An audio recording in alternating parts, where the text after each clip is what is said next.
pește, dar eu mă duc pe privat. Da. Nici asta nu e ok, înțelegi? Salutare și bine v-am găsit, dragi prieteni! Vă spun din nou de pe lacul de la Sărulești, Răduță Lake, și pentru că este primăvară trebuie neapărat să fac câteva partide aici pe lac, pentru că este vremea șalăului. Îmi face o deosebită plăcere astăzi să pescuiesc cu prietenul meu bun, Andrei Sava, poate cel mai cunoscut vlogger de la noi din țară pe zona asta a pescarilor de răpitori, exact, și un foarte bun cunoscător al lacului Sărulești. Andrei, salut! Salut! Știi cum trebuie să încep? Să-mi spui ce te face pe tine, iată, să vii de la Arad, de la sute de kilometri, peste 10 ore de mers ai cu mașina, cu barca în spate, exact. Ce te face până la urmă să vii aici la Sărulești? Că știu că o faci anual. Încerc să o fac anual, nu mi iese de fiecare dată, anul ăsta mi-a ieșit. Aș fi mers la o Dunăre, unde teoretic astăzi este ultima zi de pescuit, dar m-am sucit pentru că aș fi pescuit la un șalău, la șalău e interzis acum. Aș fi putut să fac un catch and release, dar probabil că m-ar fi linșat câțiva dintre abonații mei că de ce pescuiesc în prohibiție la șalău, așa că mi-ar mai fi rămas opțiunea de avad. E vremea ideală, apa are în jur de 13-14 grade, e apogeu, teoretic apogeu hrănirii șalăului, pentru că e perioada de depunere când sunt cei mai agresivi, așa că am hotărât să vin la Sărulești. Că zic de temperatura apei. Exact. Că afară exact. sper să fie mai cald. Sunt deja peste 15. Noi probabil, așa pe teorie, o să facem un pescuit în maluri, pentru că ai zis, e perioada de reproducere și ei se cam trag în perioada asta în maluri. Da, este perioada de reproducere. Teoretic, marea majoritate a șalăilor sunt în maluri. Cei care au depus sau femelele mari care au depus deja, probabil că s-au retras deja pe adâncimi, dar oricum cred că vom prinde niște șalăi hotărâți astăzi. Sper să ai dreptate. Sper să fie niște șalăi mari hotărâți. Da, da. Sper să ai dreptate. Sunt sigur că Sărulești tot timpul a oferit partide frumoase pescarilor care au îndrăznit să vină aici să pescuiască multitudinea asta de locuri, de structuri. Cred că este cel mai complex lac.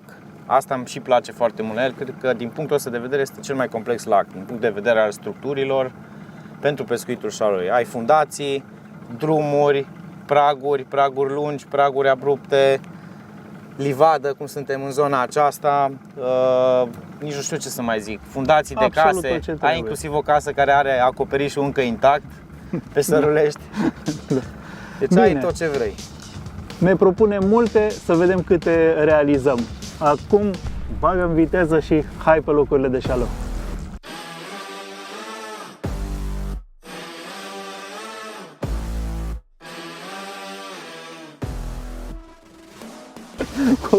Ți-am zis că o să prind. Nici nu mă lasă să mă echipez aici. Dar vroiam să zic că m-ai adus în locul ăla cu pești mici și uite. Ai prins unul, primul lanseu. Bravo!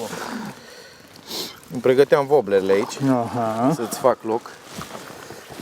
Cristi a început deja să prindă. Nu pierdem vreme că... Bine, l-am adus exact pe locul unde am prins ultimii șalăi aseară. Aha. Aproape ultimii șalăi. Am trișat un pic, știi că... Să-l pun direct pe prăjitură. Da, te-ai antrenat un pic aseară. Auzi, dar n-a dat, să știi ce-mi povesteai, s-a lăsat el așa. Acum, asta stai, că fiecare o să-și dea. Frumos.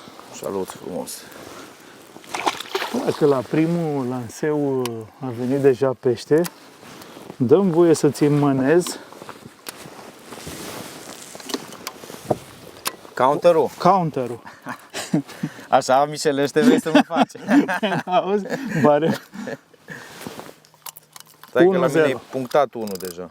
Să resetez. Și la mine? Gata, acum la mine e 0, da? Bravo. Semne bune ziua are.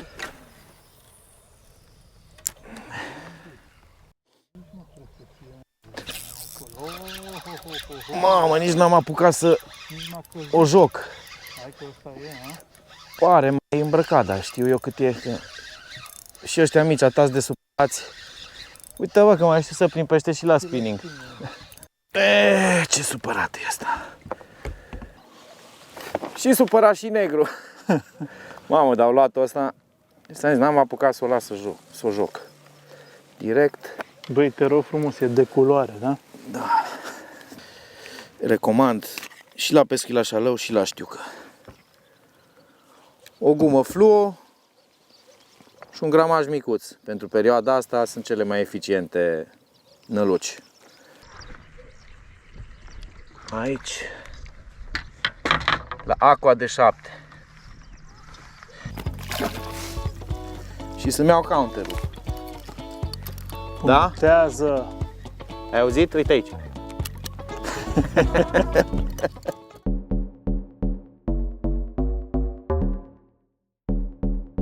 Anticipation's got me all shook up and my head spins just thinking about this.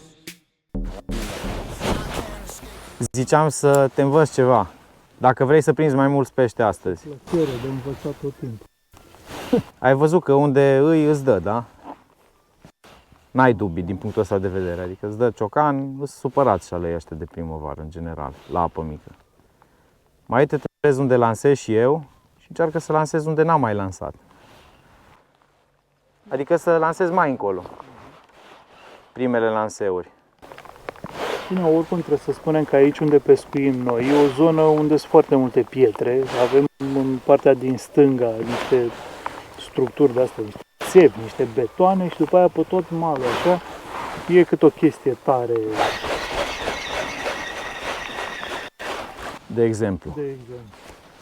Și eu acum voi face o ghidușie și o să lansez mai încolo. Dacă merge și tehnica asta, că pe zonele astea tare, adică unde nu e copac, vă recomand să luați firul și uite să-l tensionați așa, uite, a și ieșit.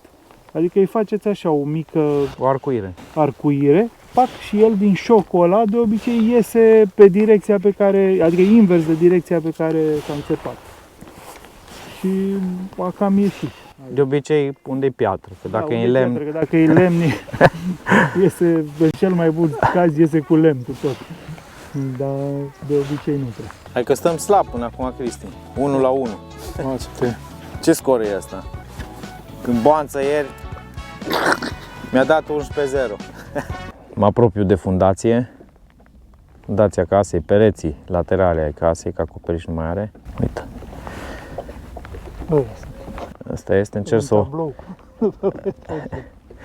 o smucesc, dar uite că nu reușesc.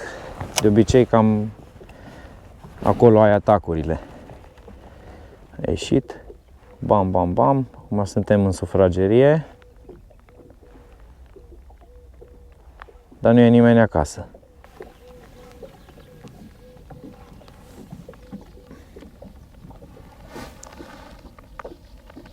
Este! Am luat până la urmă de pe fundația asta din spate. Ai văzut? Te-ai lămurit, dar nu prea. Atât am jucat aici pe o fundație până l-am supărat pe unul. Pe un pitic frumos. Tot acea culori fluo, gramaj micuț. Cu un copito din ăsta tricolor.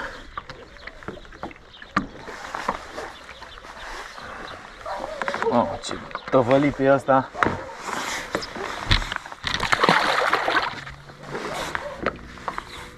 Perfect. Eu zic să mai dai și tu, Cristi, câteva mâini aici. Cristi, vezi că...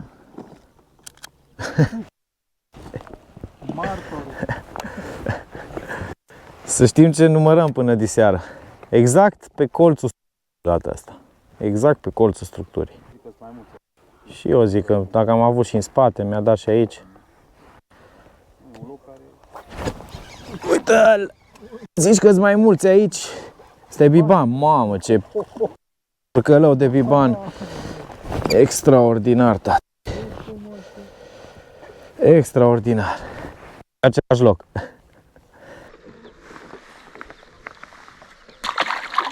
Super. Ăsta a dat ciocan.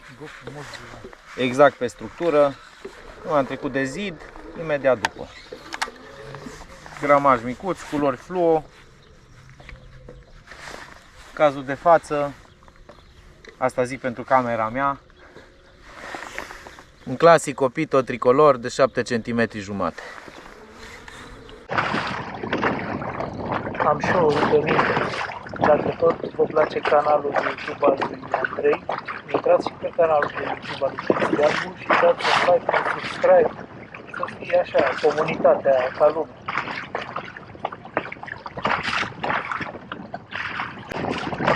Să bage asta la montaj.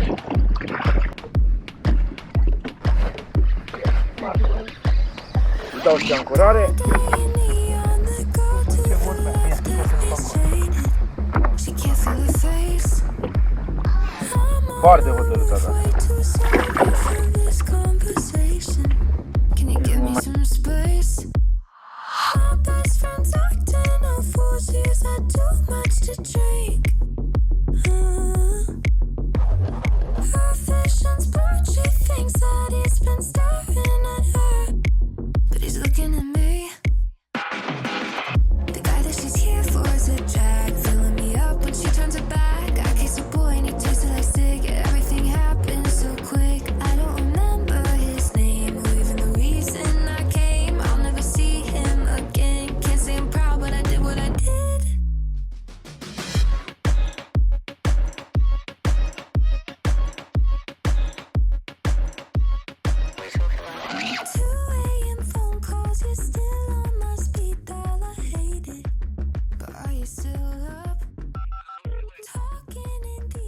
Noi nu facem acum un pescuit de ăsta clasic așa la shallow, adică genul ăla în care te pui pe un loc și încerci să obții maximul posibil, ci mai degrabă facem un pescuit de intercepție, pentru că, după cum ați văzut, am prins 1-2 șalei pe diferite locuri și atunci Andrei se folosește și de stilul ăsta de motorul electric, nu?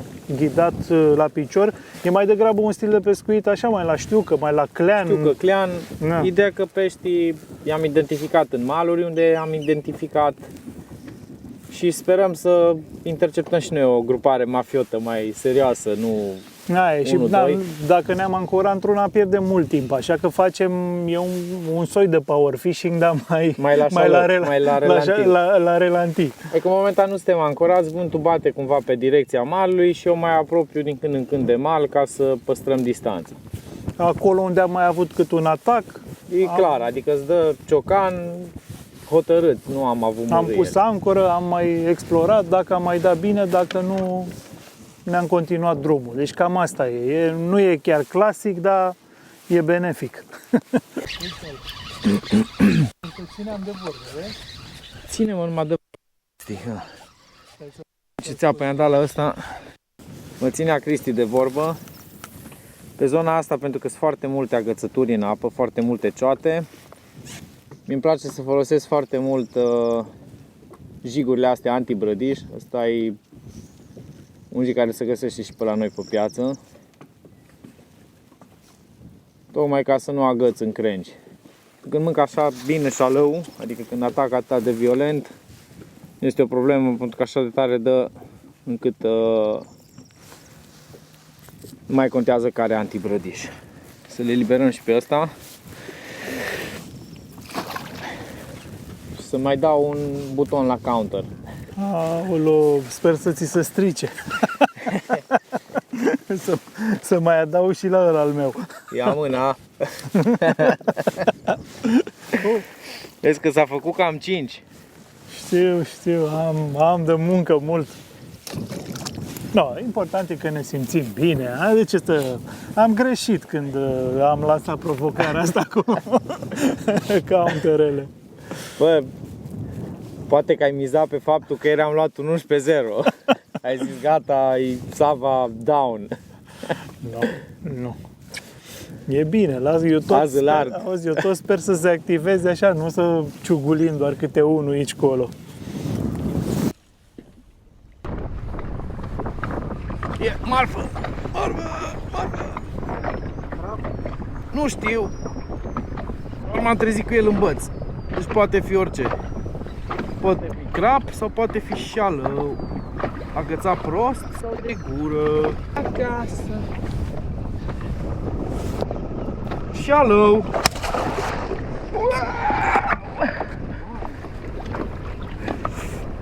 Mamă. Sper să nu intre la motor! Da, mă, bucată faină, în sfârșit. Oh, oh, oh, frumos! Bravo, bă! Ți-am zis. Mamă, ce fată Înțelegi de frumoasă! ce m-am scufundat aici în trusă? Mamă, ce fată frumoasă! Uite, s-a și dezgățat Năluca. Ai zis tu ceva de un roz mai devreme? Aha. Băi, uite fata aceea, vezi? A tras Asta la trebuie roz. să-mi faci o poză. E, tati, asta n-a depus. Deci asta într-adevăr nu a depus. Deci Copito Tricolor nu m-a dezamăgit astăzi deloc. It's just not enough. Truth is, I just want attention. I'm not still attached. But if you Dar arăt un picuț aici.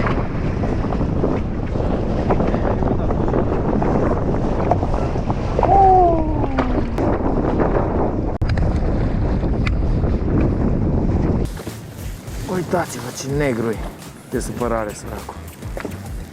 Ce-i tot spun la Cristi de dimineață? Și el nu bagă la cap. Ăsta din sufragerie l-am scos cu guma asta mare. Gume mari pentru perioada asta, gramaje mici. E imposibil să nu faci treabă. Mai e posibil, dacă n-asculți. Da, e posibil.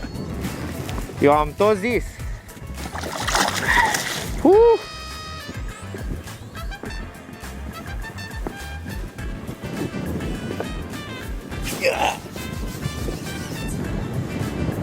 Mamă, ce e aici, frate? What is going on? Mai trebuie să fac 2 la contor. Să treci la cifra 2, Bă, sigur nu vrei să-ți dau o nălucă? Mă, fără mișto. Dă-mi una de Asta e a 3-a cea mai vândută culoare în Rusia. tare. Uite ce face omul ăsta. Bă, așa ceva.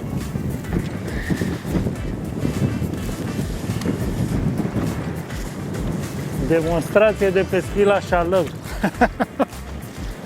Bravo, mă, Andrei. Mersi, da. Vreau să zic că dau ăștia spectacol aici. Îmi dau șalei ăștia. Unul după altul.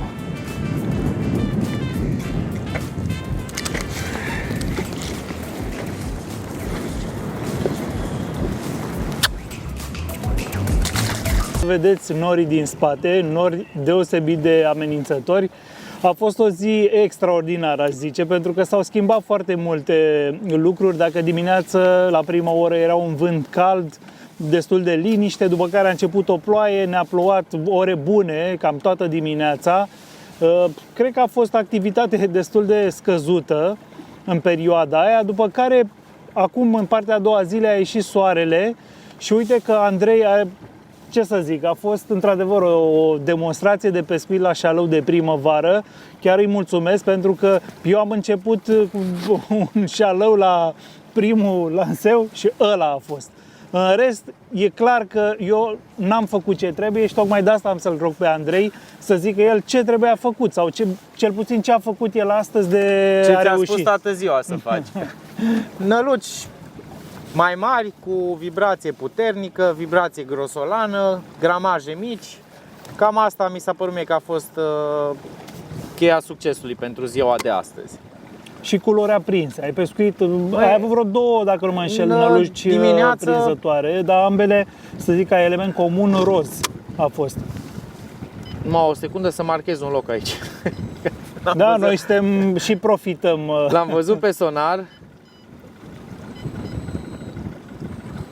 Asta apropo de cât de util este un sonar la pescuit. Marchez aici o zonă. Da, noi, apropo de asta, știam în zona asta undeva o apă mică, știam că e o structură de casă, ce a mai rămas, în fine, niște betoane, Pentru că v-am zis, Săruleștiul, pentru cei care știu, e plin de astfel de locuri și iată că s-a dovedit încă o dată, cel puțin asta acum pe final, că a fost un loc care a ținut pește. Da, cam așa mi s-a părut că au fost cam toate locurile care au ținut pește astăzi. Structuri tari, gen pietre, fundații, chestii de genul acesta care se încălzesc foarte repede și de la foarte puține ultraviolete, apă mică până în 2 metri, cam așa am prins tot șalei, cu toate că am dat și pe apă mai adâncă. Da, eu oricum am învățat ceva, dar n-am aplicat de data asta, pentru că m-am încăpățânat să fac altceva față de ce mi-a zis Andrei și n-am avut rezultate, dar e bine pentru voi. Sper că ați tras niște concluzii interesante și ăsta a fost studiul nostru de caz la spinning. V-am zis, sunt niște nori amenințători, sper să ajungem acolo la mal cu bine. Mersi mult de tot, Andrei, și sper că ți-a plăcut, adică sunt sigur că de-aia vii la Sărulești acum primăvara. Da, mi-a plăcut foarte mult, mai am o zi de pescuit, sper să mă bucur și de ultima zi, să nu mai prind așa vreme, că astăzi trebuia să avem 20 de grade. Îți mulțumesc pentru că ai pescuit alături de mine astăzi și sper să ne vedem cu bine. Da, ne vedem și pe blogul lui Andrei și la Fishing and Hunting Channel. Vă mulțumesc mult de tot și ne revedem data viitoare la studiu de caz la spinning. Fire întinse. Acum că a plecat Cristi,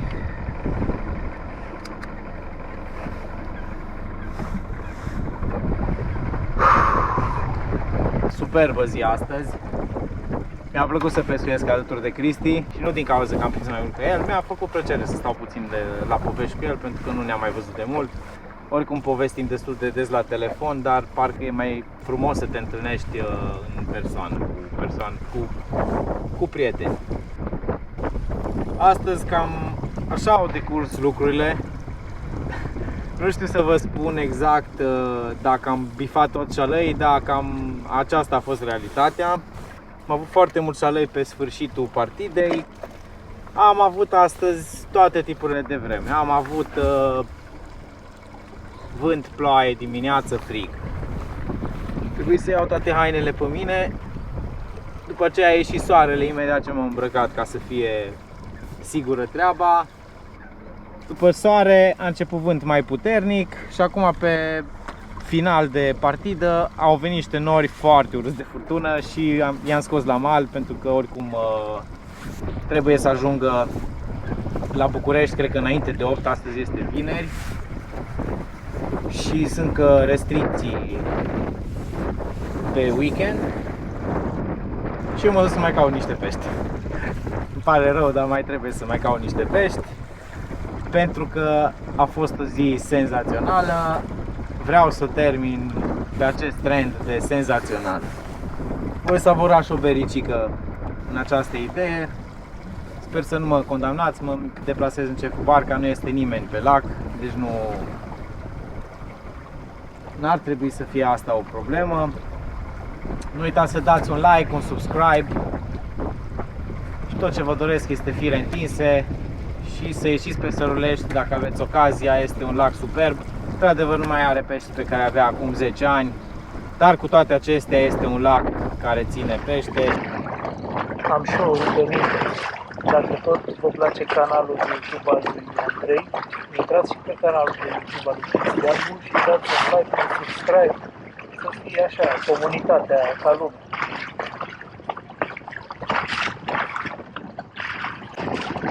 Sper să bage asta la montaj.